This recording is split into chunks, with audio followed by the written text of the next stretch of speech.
Assalamualaikum warahmatullahi wabarakatuh.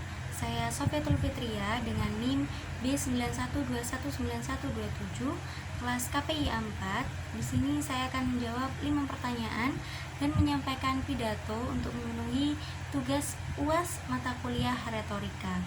Untuk yang pertama, saya akan menjawab pertanyaan yaitu jelaskan maksud dari pidato informatif, persuasif, dan rekreatif.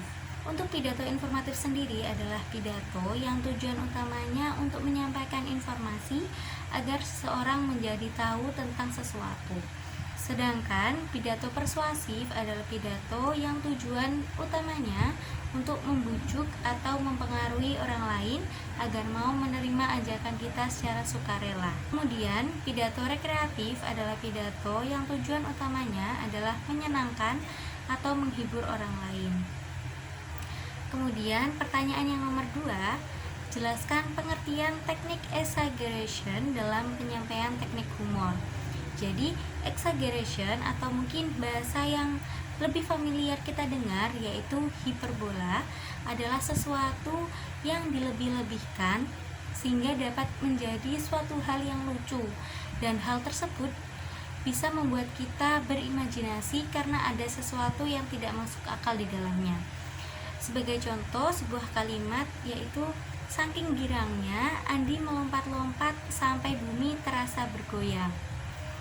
Selanjutnya yaitu pertanyaan nomor ketiga, apa saja prinsip-prinsip pokok penyampaian pidato? Jadi terdapat 3 prinsip pokok penyampaian pidato yang bisa kita pegang sehingga pidato kita akan berjalan lancar. Yaitu yang pertama dalam segi vokal. Dalam hal ini menyangkut intonasi suara, tinggi dan rendahnya, berirama atau monoton, bahkan diam. Nah, kapan harus diam dan kapan harus mulai berbicara lagi, ini hal yang perlu kita perhatikan. Kemudian yang kedua adalah dalam segi verbal. Nah, segi verbal ini menyangkut artikulasi suara, kejelasan pengucapan, pemilihan kata yang tepat dan sesuai untuk pendengar, bahasa yang digunakan, dan lain-lain. Kemudian yang ketiga dalam segi visual.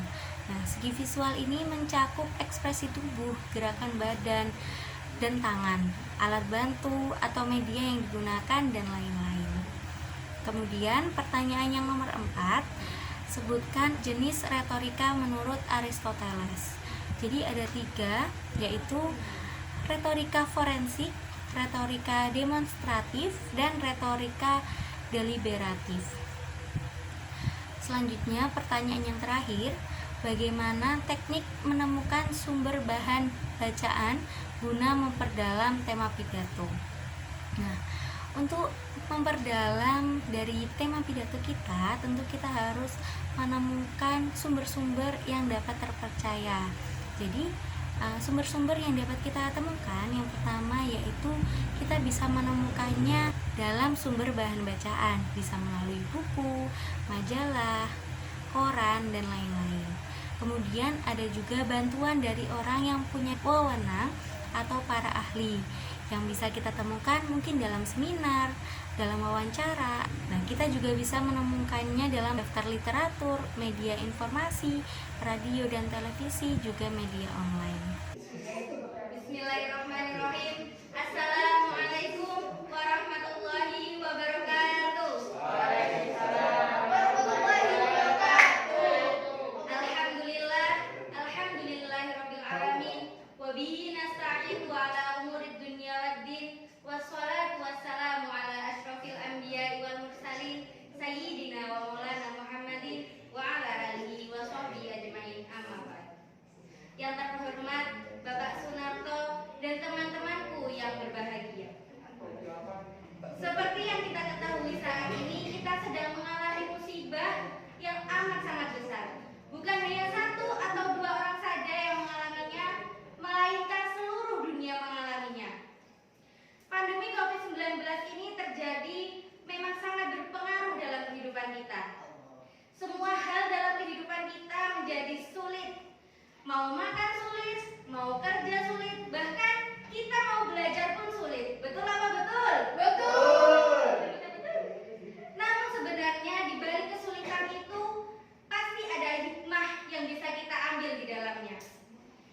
kita semua tahu, dengan adanya COVID ini kita harus menerapkan suatu kebiasaan baru.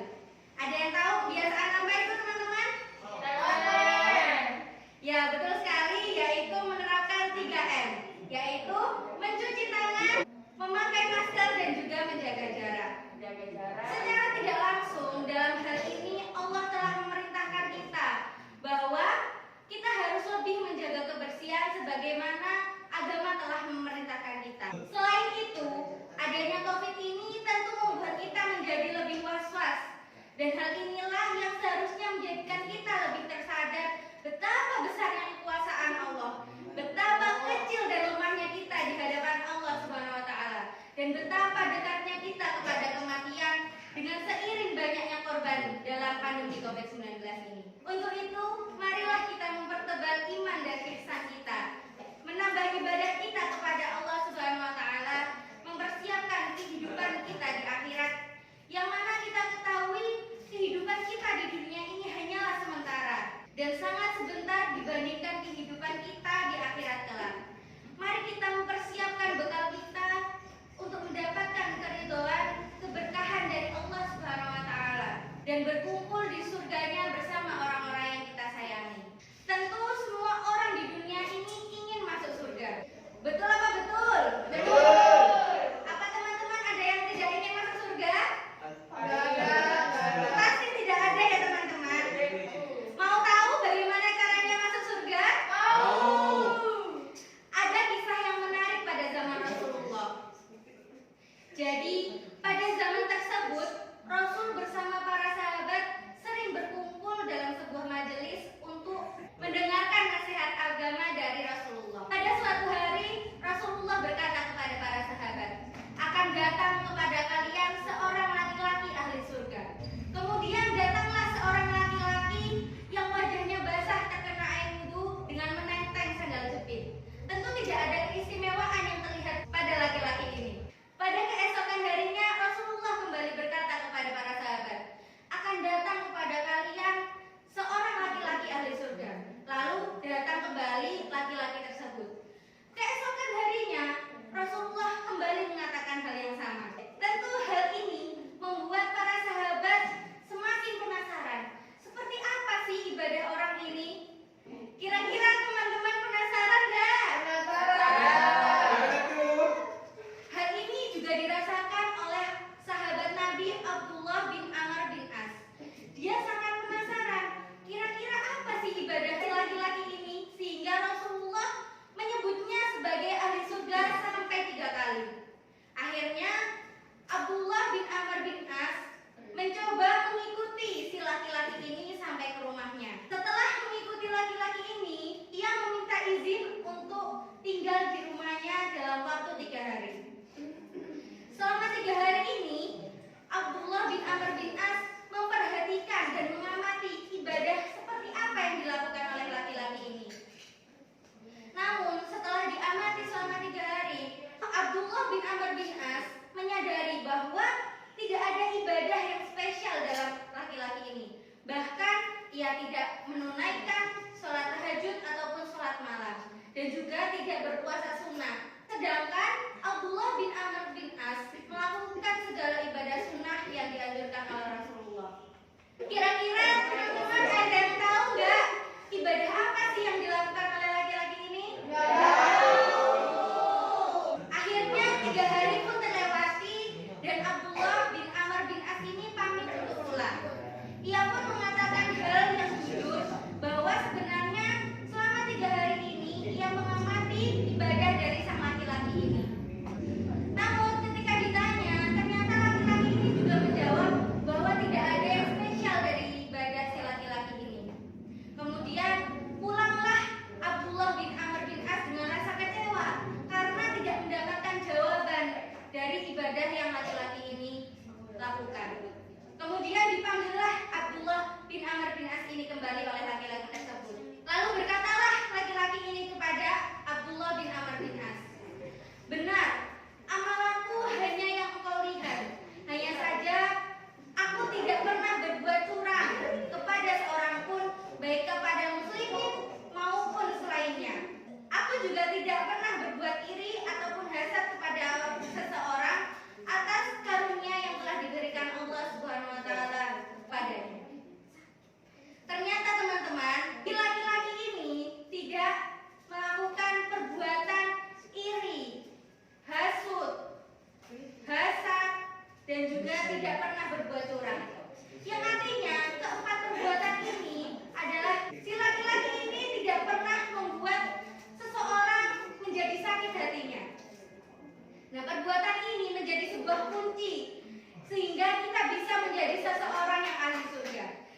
masa pandemi ini, apa sih yang kita cari? Tahu. Zaman sudah akhir, maka dari itu marilah kita bersama-sama mengharap ridho Allah, mencari keberkahan dan juga menambah ibadah kita.